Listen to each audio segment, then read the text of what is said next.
Welcome to Audiobook Heaven.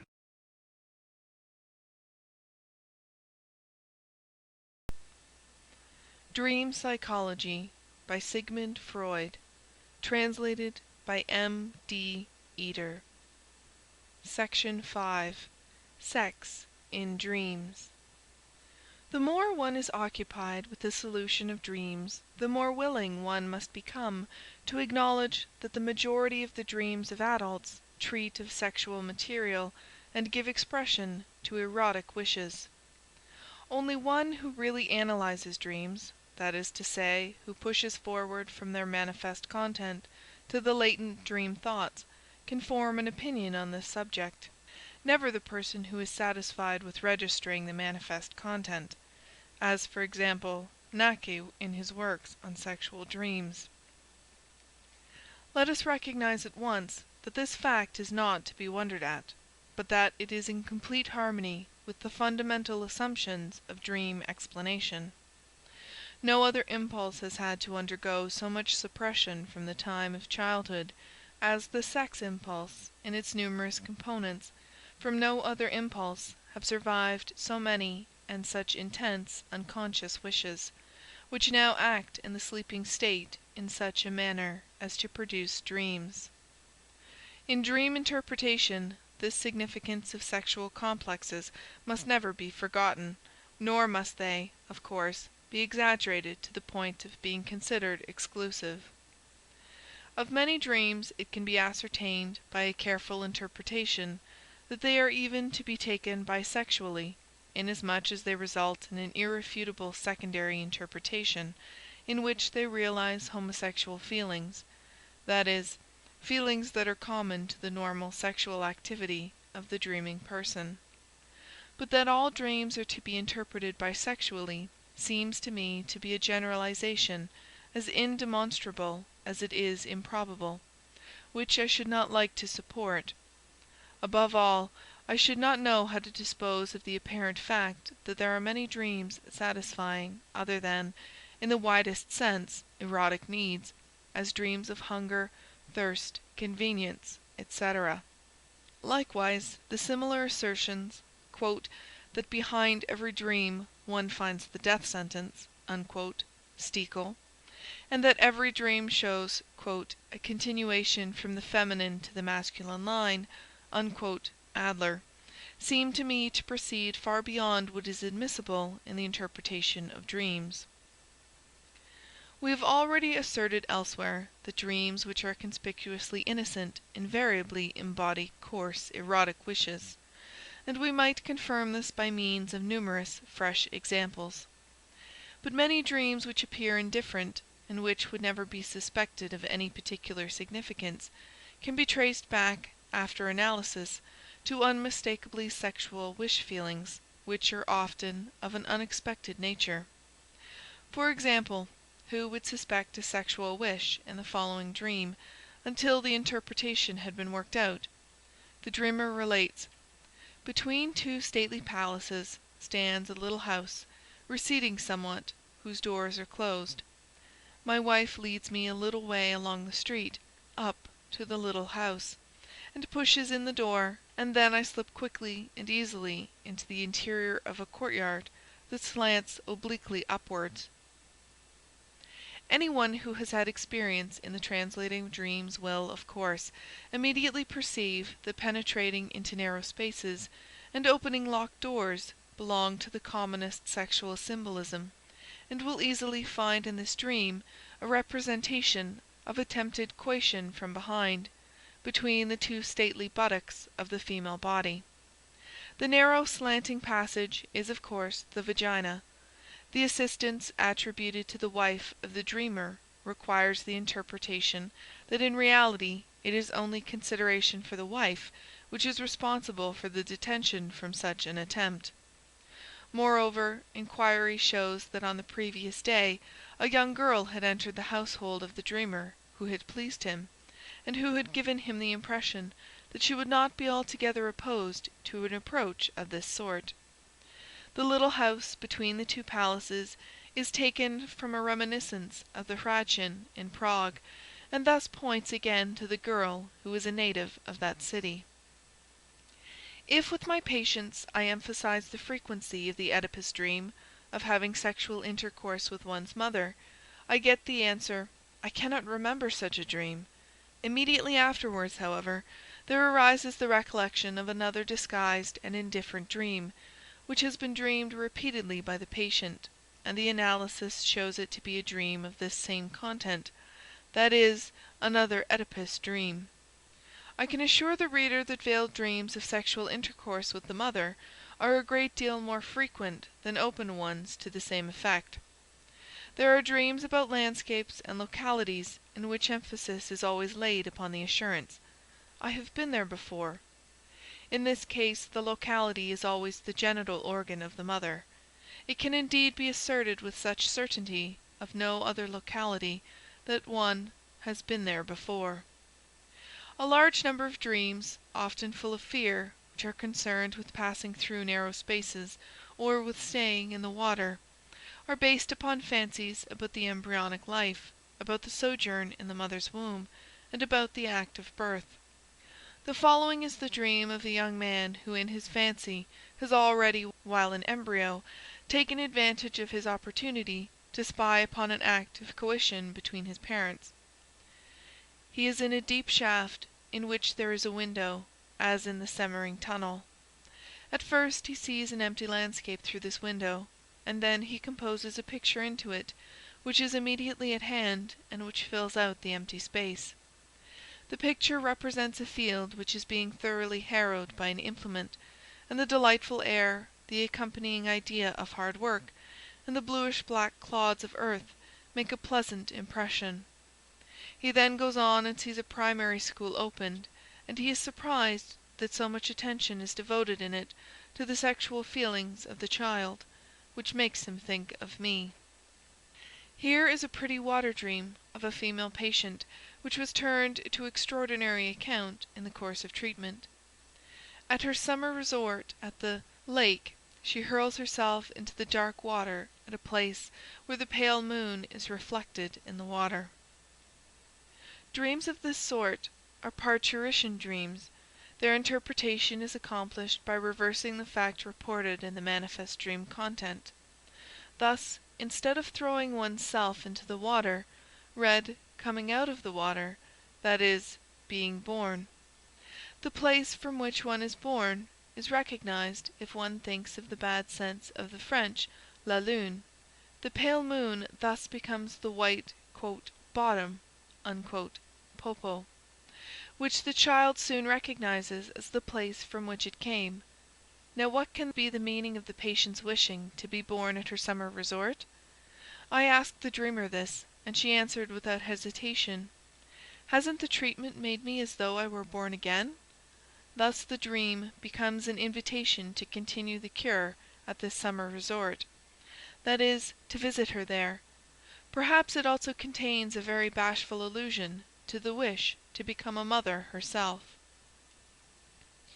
Another dream of parturition, with its interpretation, I take from the work of E. Jones. She stood at the seashore, watching a small boy, who seemed to be hers, wading into the water. This he did till the water covered him, and she could only see his head bobbing up and down near the surface. The scene then changed to the crowded hall of a hotel.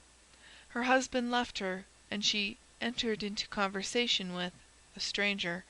The second half of the dream was discovered in the analysis to represent a flight from her husband, and the entering into intimate relations with a third person, behind whom was plainly indicated Mr. X's brother mentioned in a former dream.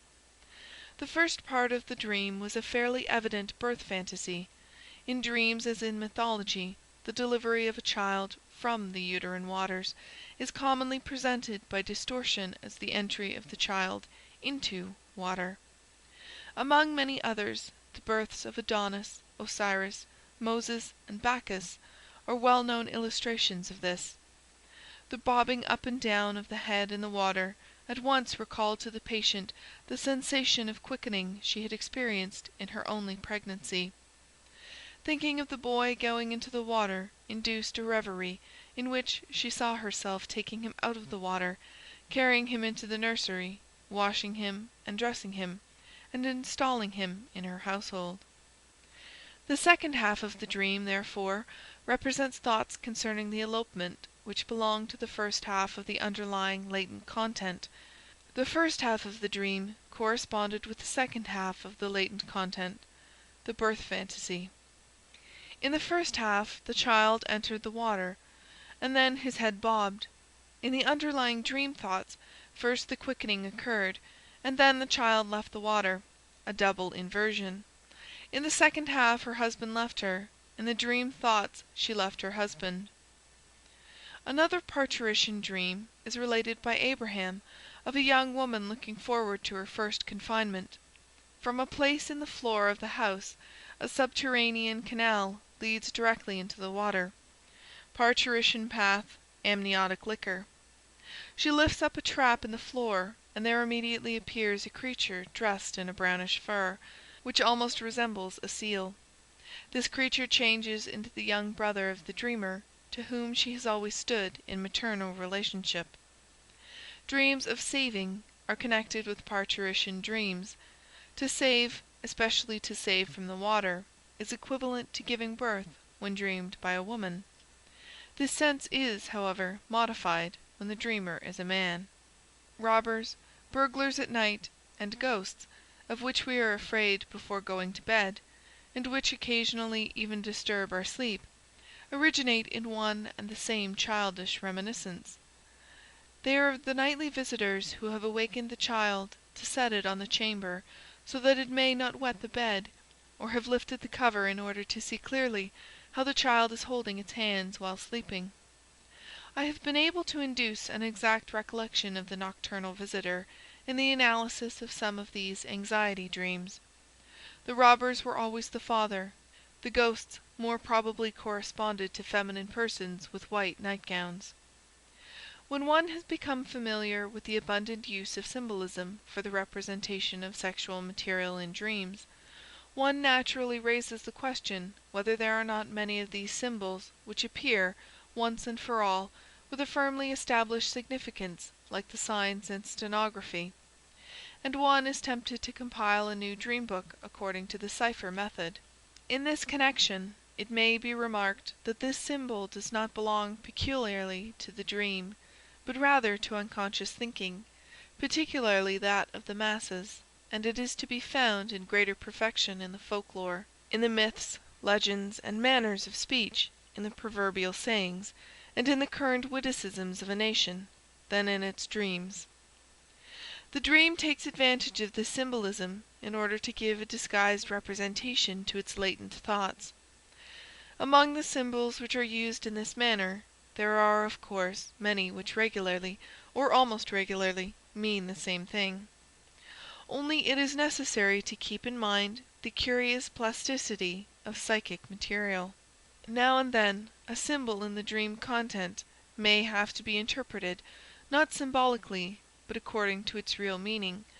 At another time the dreamer, owing to a peculiar set of recollections, may create for himself the right to use anything whatever as a sexual symbol, though it is not ordinarily used in that way, nor are the most frequently used sexual symbols unambiguous every time. After these limitations and reservations, I may call attention to the following: Emperor and Empress, King and Queen, in most cases really represent the parents of the dreamer. The dreamer himself or herself is the prince or princess.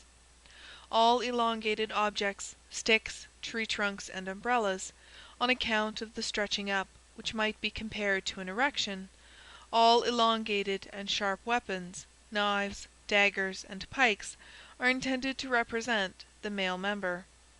A frequent, not very intelligible symbol for the same is a nail file, on account of the rubbing and scraping. Little cases, boxes, caskets, closets, and stoves correspond to the female part. The symbolism of lock and key has been very gracefully employed in Uhland in his song about the Gräfin Eberstein, to make a common smutty joke.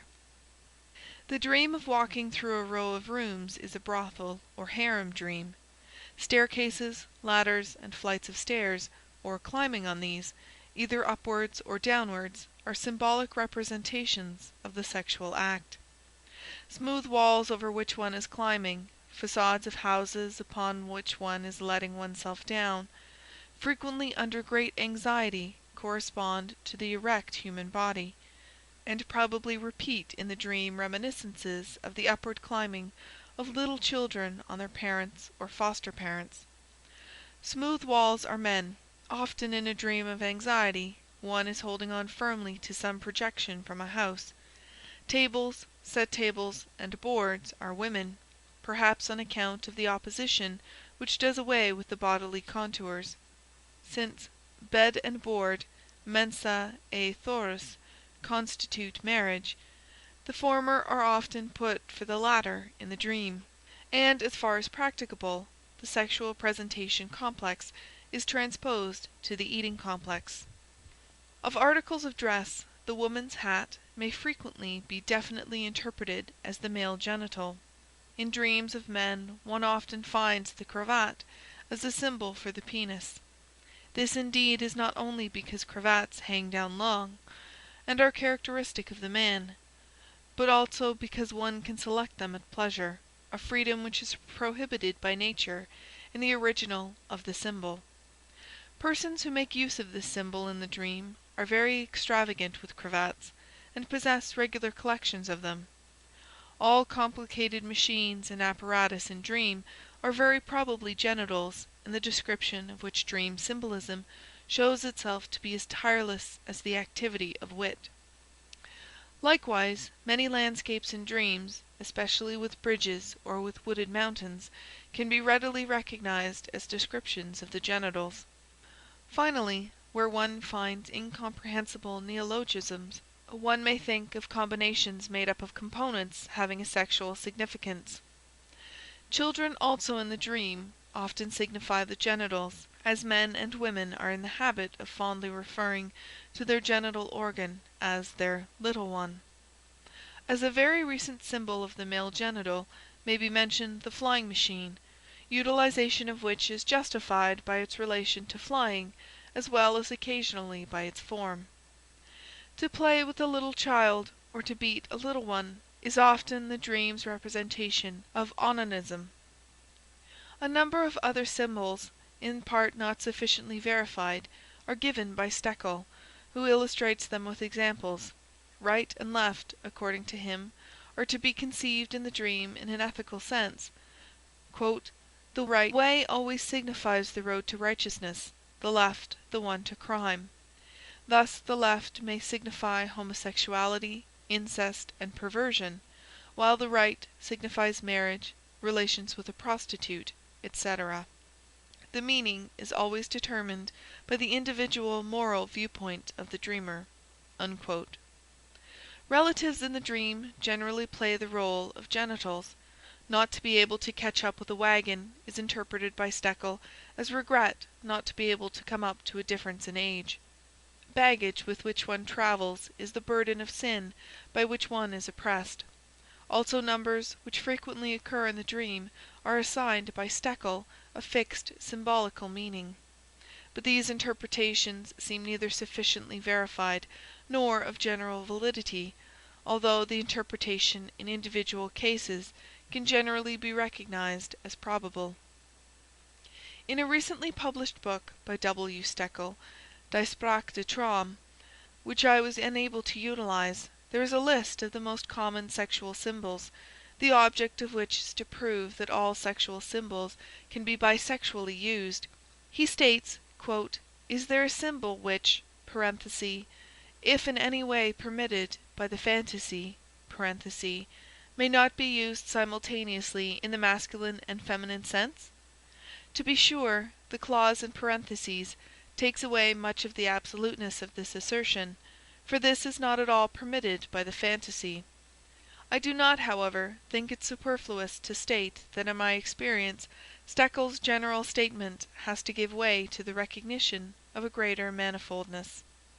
Besides those symbols, which are just as frequent for the male as for the female genitals, there are others which preponderately, or almost exclusively, designate one of the sexes, and there are still others of which only the male or only the female signification is known. To use long, firm objects and weapons as symbols of the female genitals, or hollow objects, chests, pouches, as symbols of the male genitals, is indeed not allowed by the fancy. It is true that the tendency of the dream and the unconscious fancy to utilize the sexual symbol bisexually betrays an archaic trend, for in children a difference in the genitals is unknown, and the same genitals are attributed to both sexes. These very incomplete suggestions may suffice to stimulate others to make a more careful collection. I shall now add a few examples of the application of such symbolisms in dreams, which will serve to show how impossible it becomes to interpret a dream without taking into account the symbolism of dreams, and how imperatively it obtrudes itself in many cases. 1. The hat as a symbol of a man, of the male genital. A fragment from the dream of a young woman who suffered from agoraphobia on account of a fear of temptation. I am walking in the street in summer. I wear a straw hat of peculiar shape, the middle piece of which is bent upwards, and the side pieces of which hang downwards. The description became here obstructed, and in such a fashion that one is lower than the other. I am cheerful and in a confidential mood, and as I pass a troop of young officers, I think to myself, none of you can have any designs upon me." Unquote. As she could produce no associations to the hat, I said to her, "The hat is really a male genital, with its raised middle piece and the two downward hanging side pieces." I intentionally refrained from interpreting those details concerning the unequal downward hanging of the two side pieces, although just such individualities in the determinations lead the way to the interpretation. I continued by saying that if she only had a man with such a virile genital, she would not have to fear the officers, that is, she would have nothing to wish from them, for she is mainly kept from going without protection and company by her fancies of temptation. This last explanation of her fear I had already been able to give her repeatedly on the basis of other material. It is quite remarkable how the dreamer behaved after this interpretation. She withdrew her description of the hat, and claimed not to have said that the two side pieces were hanging downwards. I was, however, too sure of what I had heard to allow myself to be misled, and I persisted in it.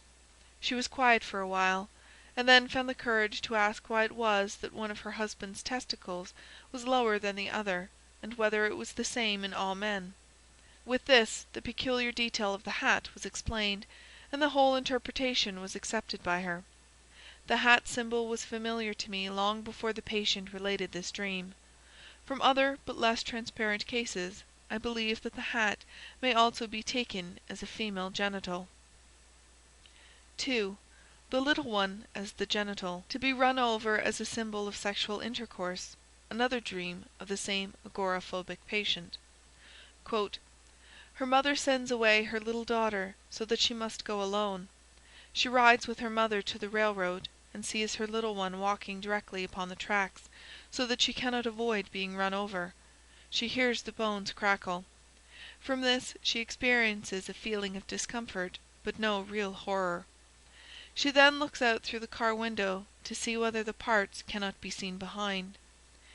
She then reproaches her mother for allowing the little one to go out alone." Unquote. Analysis. It is not an easy matter to give here a complete interpretation of the dream. It forms part of a cycle of dreams, and can be fully understood only in connection with the others. For it is not easy to get the necessary material sufficiently isolated to prove the symbolism. The patient at first finds that the railroad journey is to be interpreted historically as an allusion to a departure from a sanatorium for nervous diseases, with the superintendent of which she naturally was in love. Her mother took her away from this place, and the physician came to the railroad station and handed her a bouquet of flowers on leaving. She felt uncomfortable because her mother witnessed this homage. Here the mother therefore appears as a disturber of her love affairs, which is the role actually played by this strict woman during her daughter's girlhood. The next thought referred to the sentence, "She then looks to see whether the parts can be seen behind." Unquote. In the dream façade one would naturally be compelled to think of the parts of the little daughter run over and ground up. The thought, however, turns in quite a different direction. She recalls that she once saw her father in the bathroom naked from behind.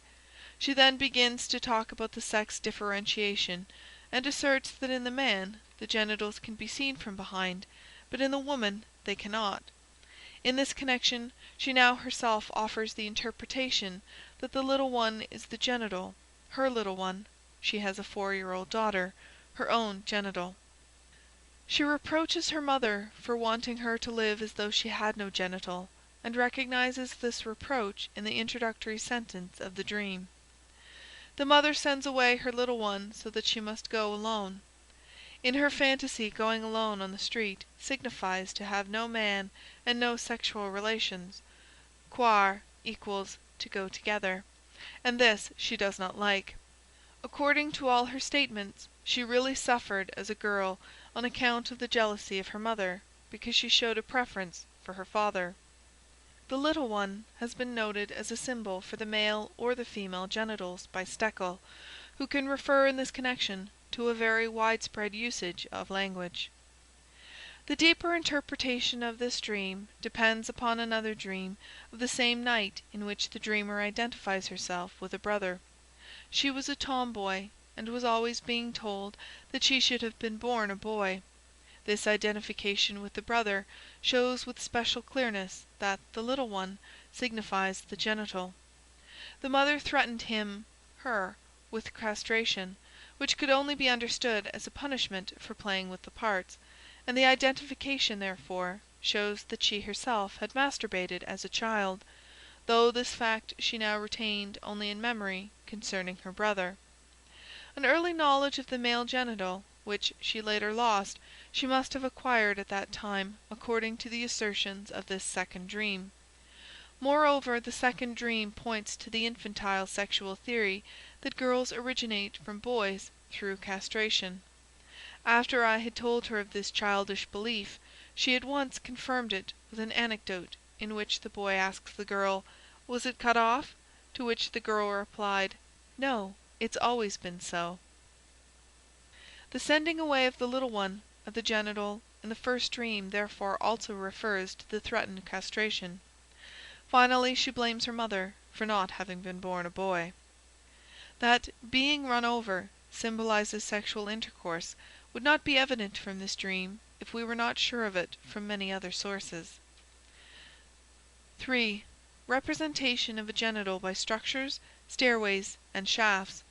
Dream of a young man inhibited by a father complex. "He is taking a walk with his father in a place which is surely the Prater, for the rotunda may be seen in front of which there is a small front structure to which is attached a captive balloon. The balloon, however, seems quite collapsed. His father asks him what this is all for. He is surprised at it, but he explains it to his father. They come into a court in which lies a large sheet of tin. His father wants to pull off a big piece of this, but first looks around to see if anyone is watching.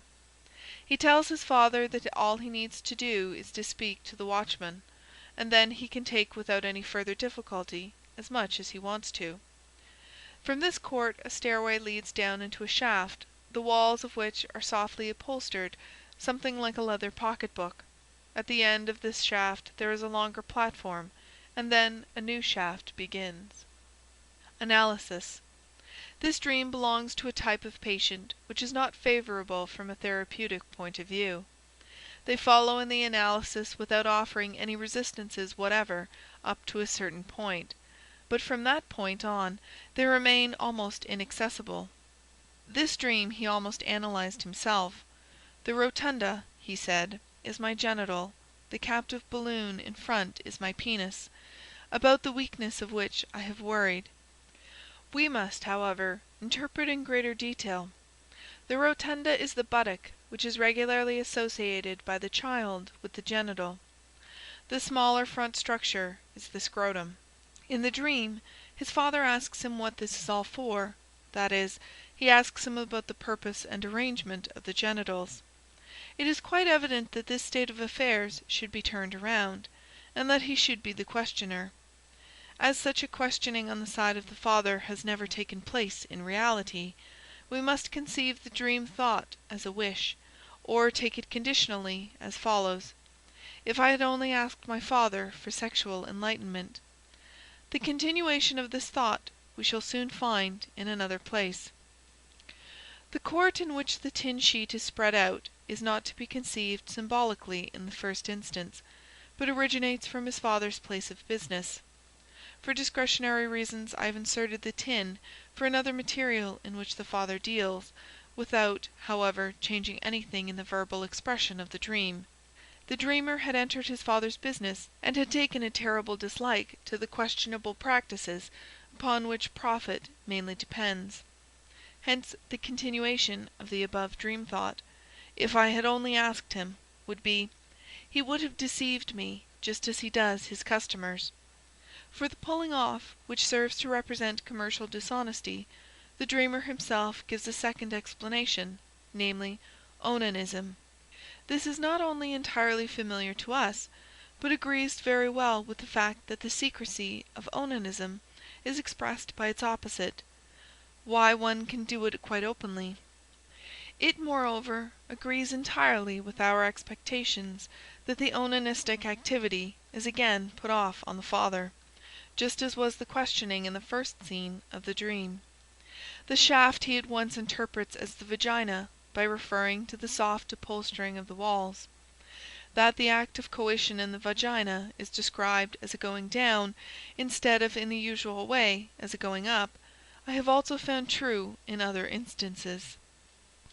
The details, that at the end of the first shaft there is a longer platform and then a new shaft, he himself explains biographically. He had for some time consorted with women sexually, but had then given it up because of inhibitions, and now hopes to be able to take it up again with the aid of the treatment. The dream, however, becomes indistinct toward the end, and to the experienced interpreter it becomes evident that in the second scene of the dream the influence of another subject has begun to assert itself. In this his father's business and his dishonest practices signify the first vagina, represented as a shaft, so that one might think of a reference to the mother. 4. The male genital symbolized by persons and the female by a landscape. Dream of a woman of the lower class, whose husband is a policeman, reported by B. Dattner. Then someone broke into the house and anxiously called for a policeman. But he went with 2 tramps by mutual consent into a church, to which led a great many stairs. Behind the church there was a mountain, on top of which a dense forest. The policeman was furnished with a helmet, a gorget, and a cloak. The 2 vagrants, who went along with the policeman quite peaceably, had tied to their loins sack-like aprons. A road led from the church to the mountain. This road was overgrown on each side with grass and brushwood, which became thicker and thicker as it reached the height of the mountain, where it spread out into quite a forest. 5. A stairway dream. Reported and interpreted by Otto Rank. For the following transparent pollution dream, I am indebted to the same colleague who furnished us with the dental irritation dream. I am running down the stairway in the stairhouse after a little girl whom I wish to punish because she has done something to me. At the bottom of the stairs someone held the child for me. A grown-up woman? I grasp it, but do not know whether I have hit it, for I suddenly find myself in the middle of the stairway, where I practice coitus with the child, in the air as it were. It is really no coitus, I only rub my genital on her external genital, and in doing this I see it very distinctly as I see her head, which is lying sideways. During the sexual act I see hanging to the left and above me, also as if in the air, 2 small pictures, landscapes, representing a house on a green. On the smaller one my surname stood in the place where the painter's signature should be. It seemed to be intended for my birthday present. A small sign hung in front of the pictures to the effect that cheaper pictures could also be obtained. I then see myself very indistinctly lying in bed, just as I had seen myself at the foot of the stairs, and I am awakened by a feeling of dampness, which came from the pollution. Interpretation. The dreamer had been in a bookstore on the evening of the day of the dream, where, while he was waiting, he examined some pictures which were exhibited, which represented motives similar to the dream pictures. He stepped nearer to a small picture which particularly took his fancy, in order to see the name of the artist, which, however, was quite unknown to him. Later in the same evening, in company, he heard about a Bohemian servant girl who boasted that her illegitimate child was made on the stairs. The dreamer inquired about the details of this unusual occurrence, and learned that the servant girl went with her lover to the home of her parents, where there was no opportunity for sexual relations, and that the excited man performed the act on the stairs. In witty allusion to the mischievous expression used about wine adulterers, the dreamer remarked, "The child really grew on the cellar steps." These experiences of the day, which are quite prominent in the dream content, were readily reproduced by the dreamer. But he just as readily reproduced an old fragment of infantile recollection, which was also utilized by the dream. The stair-house was the house in which he had spent the greatest part of his childhood, and in which he had first become acquainted with sexual problems.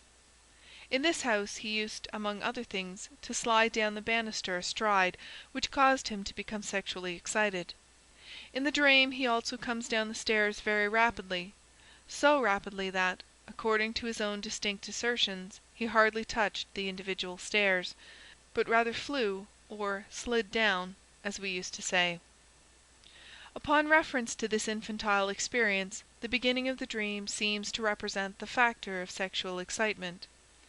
In the same house and in the adjacent residence, the dreamer used to play pugnacious games with the neighboring children, in which he satisfied himself just as he did in the dream.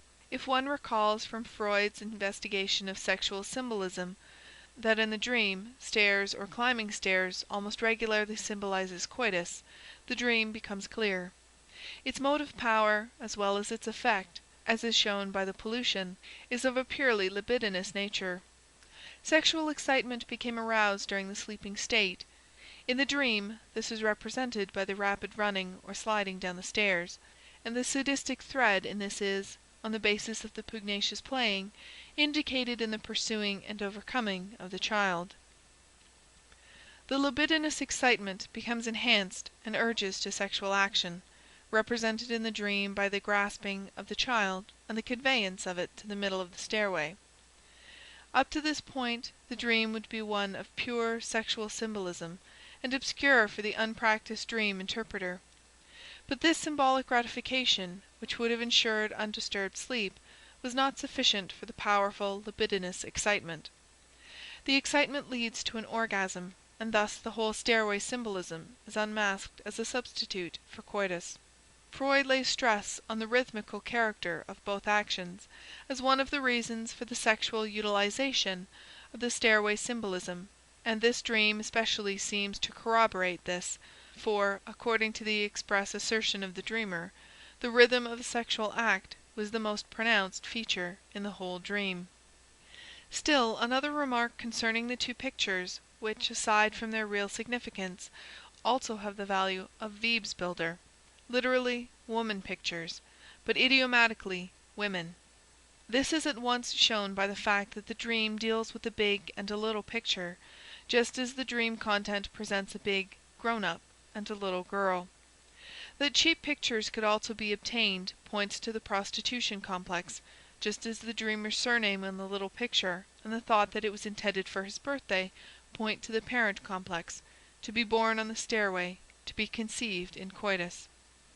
The indistinct final scene, in which the dreamer sees himself on the staircase landing, lying in bed and feeling wet, seems to go back into childhood, even beyond the infantile onanism, and manifestly has its prototype in similar pleasurable scenes of bedwetting. 6. A modified stair dream.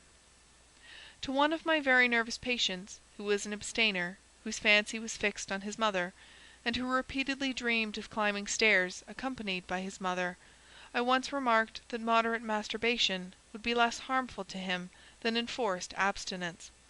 This influence provoked the following dream. His piano teacher reproaches him for neglecting his piano playing, and for not practising the Étude of Moscheles and Clementi's Gradus ad Parnassum. In relation to this he remarked that the gradus is only a stairway, and that the piano itself is only a stairway, as it has a scale. It is correct to say that there is no series of associations which cannot be adapted to the representation of sexual facts. I conclude with the dream of a chemist, a young man who has been trying to give up his habit of masturbation by replacing it with intercourse with women. Preliminary statement. On the day before the dream he had given a student instruction concerning Grignard's reaction, in which magnesium is to be dissolved in absolutely pure ether under the catalytic influence of iodine. 2 days before, there had been an explosion in the course of the same reaction, in which the investigator had burned his hand. Dream 1. He is to make phenylmagnesium bromide. He sees the apparatus with particular clearness, but he has substituted himself for the magnesium. He is now in a curious swaying attitude. He keeps repeating to himself, "This is the right thing. It is working. My feet are beginning to dissolve, and my knees are getting soft." Then he reaches down and feels for his feet, and meanwhile, he does not know how, he takes his legs out of the crucible, and then again says to himself, "That cannot be. Yes, it must be so. It has been done correctly." Then he partially awakens, and repeats the dream to himself, because he wants to tell it to me. He is distinctly afraid of the analysis of the dream. He is much excited during this semi-sleeping state, and repeats continually, "Phenyl, phenyl." 2. He is in with his whole family at 11:30. He is to be at the Schottenthor for a rendezvous with a certain lady, but he does not wake up until 11:30. He says to himself, "It is too late now. When you get there it will be 12:30. The next instant he sees the whole family gathered about the table, his mother and the servant girl with the soup tureen, with particular clearness. Then he says to himself, "Well, if we are eating already, I certainly can't get away." Analysis.